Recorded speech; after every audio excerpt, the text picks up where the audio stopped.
हरे कृष्णा, राधे राधे। आपका स्वागत है आपके अपने चैनल राधा कृष्ण लीला में।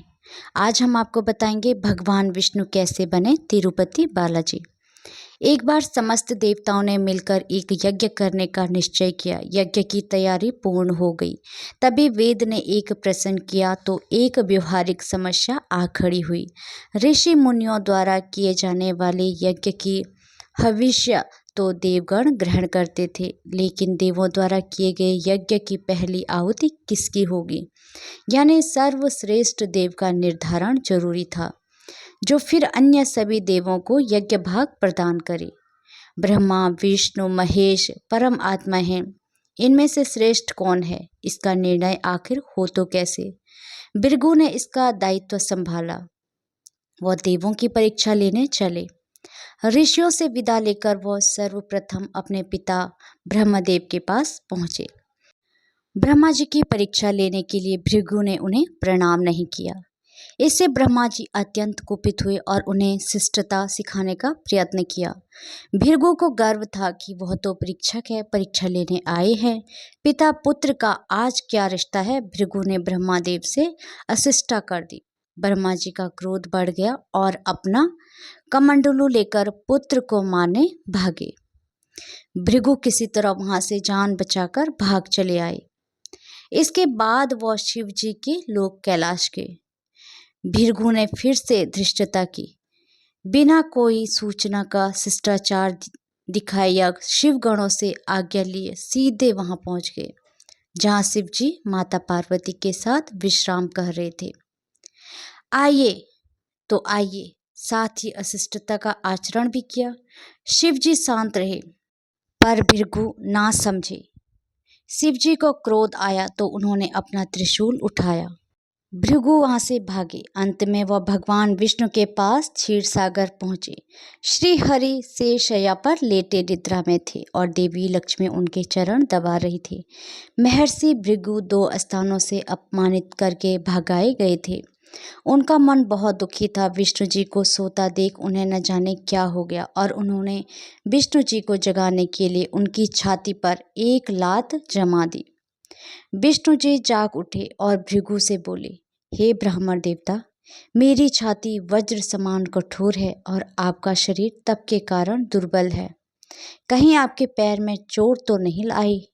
आपने मुझे सावधान करके कृपा की है। आपका चरण चिन्ह मेरे वक्ष पर सदा अंकित रहेगा। भृगु को बड़ा आश्चर्य हुआ।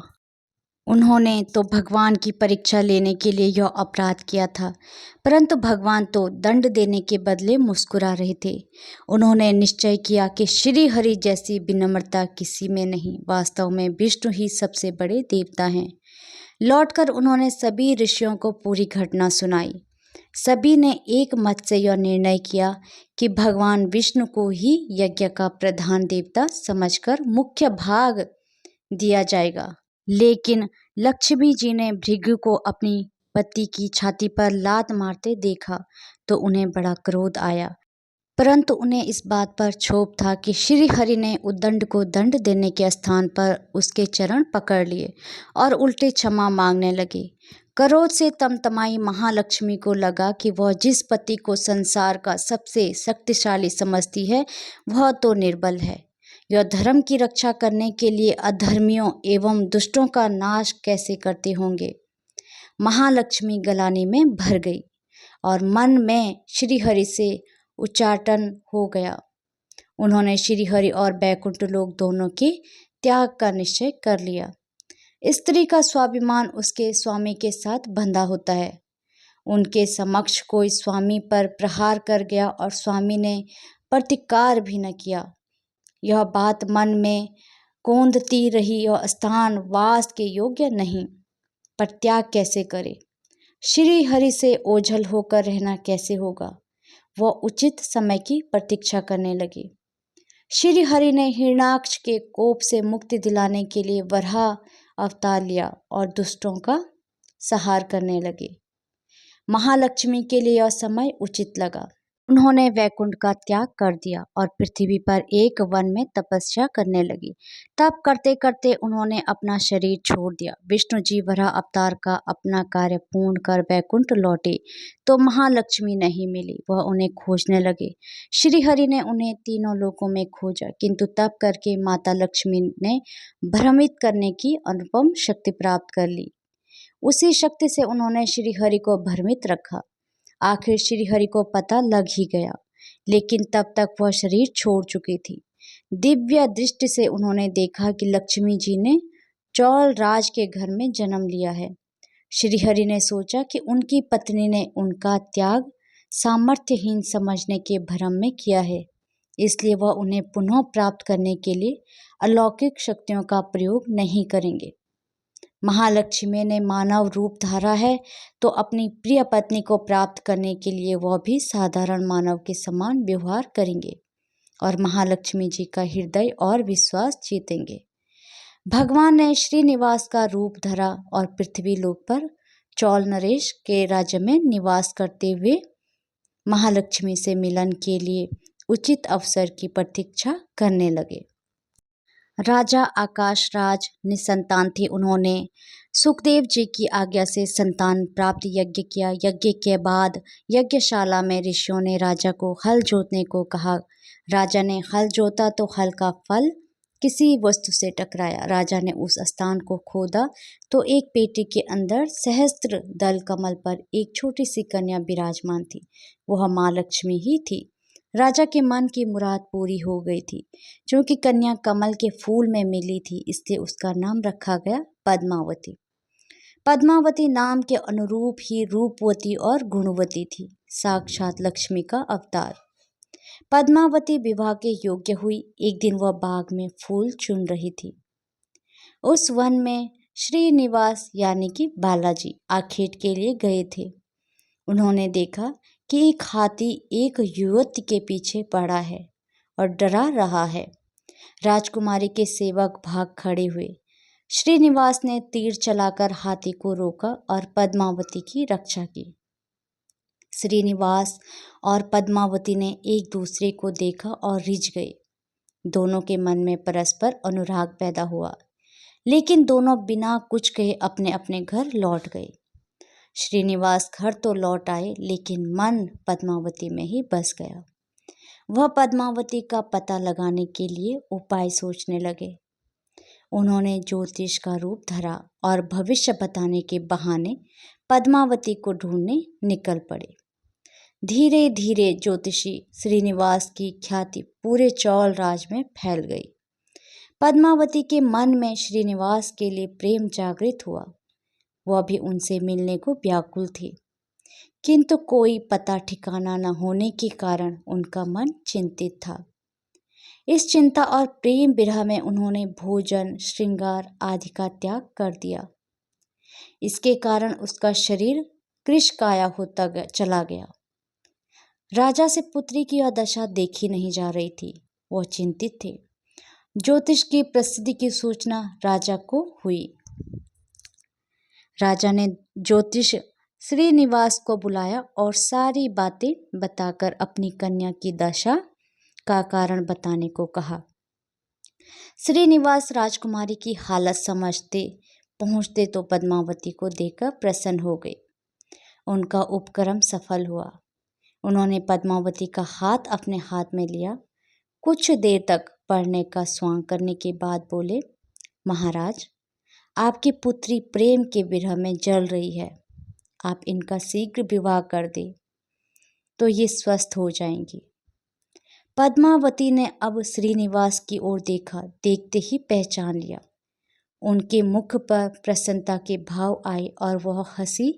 काफी दिनों बाद पुत्री को प्रसन्न देख राजा को लगा कि ज्योतिषी का अनुमान सही है। राजा ने श्रीनिवास से पूछा, ज्योतिषी महाराज, यदि आपको यह पता है कि मेरी पुत्री प्रेम के विरह में पीड़ित है, तो आपको यह भी सूचना होगी कि मेरी पुत्री को किससे प्रेम है। उसका विवाह करने को मैं तैयार हूँ। आप उसका परिचय दें। श्रीनिवास ने कहा, महाराज, आपकी पुत्री एक दिन वन में फूल चुनने गई थी। एक हाथी ने उन पर हमला किया तो आपके सैनिक और दासियां भाग खड़ी हुई।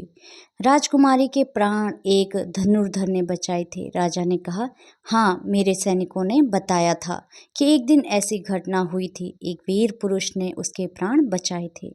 लेकिन मेरी पुत्री के प्रेम से उस घटना का क्या तात्पर्य है? श्रीनिवास ने बताया, महाराज, आपकी पुत्री को अपनी जान बचाने वाले उसी युवक से प्रेम हुआ है। राजा के पूछने पर श्रीनिवास ने कहा, वह कोई साधारण युवक नहीं, बल्कि शंख चक्रधारी स्वयं भगवान विष्णु ही है। इस समय बैकुंठ को छोड़कर मानव रूप में श्रीनिवास के नाम से पृथ्वी पर वास कर रहे हैं। आप अपनी पुत्री का विवाह उनसे करें, मैं इसकी सारी व्यवस्था करा दूंगा। यह बात सुनकर राजा प्रसन्न हो गए कि स्वयं विष्णु उनके जमाई बनेंगे। श्रीनिवास और पद्मावती का विवाह तय हो गया। श्रीनिवास रूप में श्री हरि ने सुखदेव के माध्यम से समस्त देवी देवताओं को अपने विवाह की सूचना भिजवा दी। सुखदेव की सूचना से सभी देवी देवता अत्यंत प्रसन्न हुए।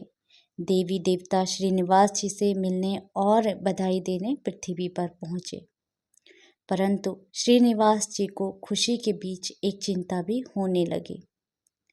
देवताओं ने पूछा, भगवान, संसार की चिंता हरने वाले आप इस उत्सव के मौके पर इतने चिंतातुर क्यों हैं? श्रीनिवास जी ने कहा, चिंता की बात तो है ही। धन का अभाव, महालक्ष्मी ने मुझे त्याग दिया, इस कारण धनहीन हो चुका हूँ। स्वयं महालक्ष्मी ने तब से शरीर त्याग मानव रूप लिया है और पिछली स्मृतियों को गुप्त कर लिया है। इस कारण उन्हें यह सूचना नहीं है कि वह महालक्ष्मी का स्वरूप है। वह तो स्वयं को राजकुमारी पद्मावती ही मानती हैं। मैंने निर्णय किया है कि जब तक उनका प्रेम पुनः प्राप्त नहीं करता, अपनी माया का उन्हें आभास नहीं कराऊंगा। इस कारण मैं एक साधारण मनुष्य का जीवन व्यतीत कर रहा हूँ, और वह है राजकुमारी। राजा की पुत्री से शादी करने और घर बसाने के लिए धन, वैभव और ऐश्वर्य की जरूरत है। वह मैं कहाँ से लाऊंगा? स्वयं नारायण को धन की कमी सताने लगी। मानव रूप में आए प्रभु को भी विवाह के लिए धन की आवश्यकता हुई। यही तो ईश्वर की लीला है। जिस रूप में रहते हैं उस योनि के जीवों के सभी कष्ट सहते हैं। श्री हरि विवाह के लिए धन का प्रबंध कैसे हो, इस बात से चिंतित हैं। देवताओं ने जब यह सुना तो उन्हें आश्चर्य हुआ। देवताओं ने कहा, कुबेर आवश्यकता के बराबर धन की व्यवस्था कर देंगे। देवताओं ने कुबेर का आह्वान किया तो कुबेर प्रकट हुए। कुबेर ने कहा, यह तो मेरे लिए प्रसन्नता की बात है कि आपके लिए कुछ कर सकूं। प्रभु, आपके लिए धन का तत्काल प्रबंध करता हूँ। कुबेर का कोष आपकी कृपा से ही रक्षित है। श्री हरि ने कुबेर से कहा, यक्षराज कुबेर, आपको भगवान भोलेनाथ ने जगत और देवताओं के धन की रक्षा का दायित्व सौंपा है। उसमें से धन मैं अपनी आवश्यकता के हिसाब से लूँगा अवश्य, पर मेरी एक शर्त भी होगी। श्री हरि कुबेर से धन प्राप्ति की शर्त रख रहे हैं। यह सुनकर सभी देवता आश्चर्य में पड़ गए। श्री हरि ने कहा, ब्रह्मा जी और शिव जी साक्षी रहे, कुबेर से धन ऋण के रूप में लूँगा, जिसे भविष्य में ब्याज सहित चुकाऊंगा।